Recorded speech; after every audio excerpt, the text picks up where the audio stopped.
Hello cinephiles. तो आज हम बात करने वाले हैं द बॉयज़ शो और कॉमिक की कैरेक्टर ए ट्रेन के कॉमिक ओरिजिन के बारे में। लेकिन आगे बढ़ने से पहले एक छोटी सी स्पॉइलर वार्निंग, अगर आपने अभी तक शो पूरा नहीं देखा है तो साथ ही साथ पूरी डिटेल जानने के लिए वीडियो को एंड तक ज़रूर देखना। तो स्पॉइलर वार्निंग के बाद चलिए वीडियो को शुरू करते हैं।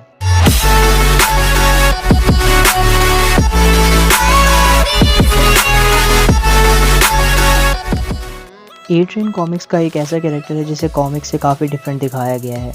यहाँ डिफरेंट से मैं सिर्फ इसकी एथनिसिटी और कॉस्ट्यूम की बात नहीं कर रहा हूँ, बल्कि पूरी कैरेक्टर आर्क और पर्सनैलिटी की बात कर रहा हूँ।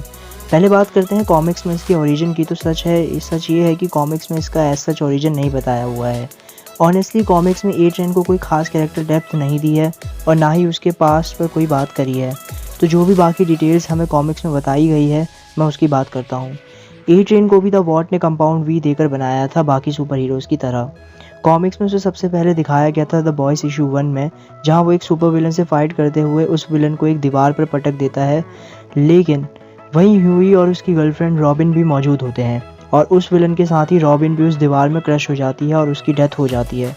हालांकि इससे भी ज़्यादा गुस्सा ह्यूई को इस बात पर आता है कि ए ट्रेन रॉबिन की डेथ पर अफसोस करने या सॉरी बोलने की जगह ऐसे रिएक्ट करता है जैसे कुछ हुआ ही ना हो, जिस वजह से ह्यूई भी द बॉयज़ का पार्ट बन जाता है। स्टार्टिंग में ए ट्रेन द 7 टीम का भी पार्ट नहीं था। उसकी द 7 में एंट्री हुई थी एक और स्पीडस्टर मैराथन की डेथ के बाद, जो कि होमलैंडर की गलती से मारा गया था 9/11 के इवेंट्स के टाइम। ये इवेंट क्या था इसकी बात मैं किसी और वीडियो में करूँगा। तो मैराथन की डेथ के बाद द 7 को एक और स्पीडस्टर चाहिए था और तब हुई ए ट्रेन की एंट्री द 7 में। ए ट्रेन की एंट्री के कुछ टाइम बाद द 7 के एक और मेंबर लैम्प लाइटर की डेथ भी हो गई, जिसकी वजह से स्टारलाइट आई। तो अगर आपने फर्स्ट सीज़न देखा है तो आपको याद ही होगा कि स्टारलाइट की एंट्री के बाद उसके साथ द डीप ने क्या किया था।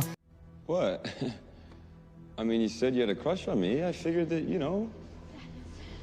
Whoa, hey, look, you're gorgeous. I'm not talking about. हालांकि कॉमिक्स में ये असॉल्ट डीप ने नहीं बल्कि होमलैंडर ने किया था, जिसके बाद ब्लैक नॉयर और ए ट्रेन ने भी इस असॉल्ट में होमलैंडर का साथ दिया। जिसके बाद आप समझ ही सकते हो कि स्टारलाइट और ए ट्रेन के बीच में कोई खास अच्छे रिलेशन नहीं रहे। बट ए ट्रेन यही नहीं रुका, वो आगे भी कई टाइम स्टारलाइट को परेशान करता रहा और उस पर कुछ ना कुछ मिसोजिनिस्ट कमेंट करता रहता था।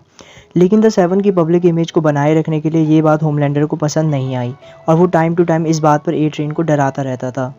इस बात से ए ट्रेन और गुस्से में आ जाता है और वो स्टारलाइट को और भी बुरी तरह असॉल्ट करने की कोशिश करता है। बट इस टाइम तक स्टारलाइट भी निडर हो चुकी होती है और वो अपनी पावर से ए ट्रेन की एक आँख जला देती है। जिसके बाद वो ये बात होमलैंडर को भी बताता है ताकि वो स्टारलाइट से बदला ले, पर होमलैंडर उसकी बात को इग्नोर करके चला जाता है। इन इवेंट्स के अलावा ए ट्रेन की कुछ खास स्टोरी लाइन नहीं है कॉमिक्स में।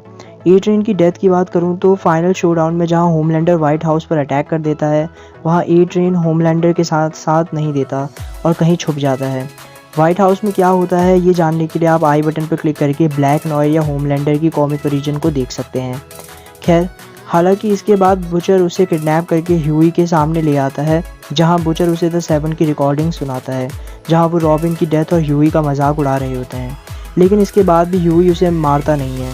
तो बुचर एक और रिकॉर्डिंग सुनाता है जहां वो स्टारलाइट के असॉल्ट की बात कर रहे होते हैं, जिसके बाद ह्यूई गुस्से में आकर ए ट्रेन को मार देता है और इस तरह ए ट्रेन की डेथ हो जाती है कॉमिक्स में। ए ट्रेन की सुपर पावर्स की बात करूँ तो वो आप सबको पता ही होगी, वो है सुपर ह्यूमन स्पीड। पर्सनली मुझे ए ट्रेन का कॉमिक वर्जन बिल्कुल भी पसंद नहीं आया, क्योंकि उसमें कोई कैरेक्टर डेप्थ नहीं थी और वो बस परेशानी खड़े करने के लिए बना था। हालांकि शोज़ में इस कैरेक्टर को काफ़ी अच्छी कैरेक्टर आर्क दी है और स्टोरी दी है, एंड होपफुली उसकी स्टोरी को आगे भी इसी तरह अच्छे से दिखाया जाएगा। फिलहाल आप मुझे कमेंट्स में बताओ कि आपको ए ट्रेन का कौन सा वर्जन ज़्यादा अच्छा लगा। साथ ही साथ अगर मुझसे कोई डिटेल मिस हो गई हो या आप कुछ और बताना चाहते हो तो वो भी कमेंट कर देना। अगर आपको द बॉयज़ से रिलेटेड और कॉमिक ओरिजिन और वीडियोस चाहिए तो आप मेरे चैनल पर अवेलेबल द बॉयज़ नाम की प्लेलिस्ट देख सकते हो। तो ये वीडियो पसंद आई हो तो लाइक करो, दोस्तों के साथ शेयर करो और ऐसे ही कंटेंट के लिए चैनल को सब्सक्राइब करके बेल आइकन को भी दबाओ लेटेस्ट नोटिफिकेशंस के लिए। Thank you for watching cinephiles. मिलते हैं नेक्स्ट वीडियो में।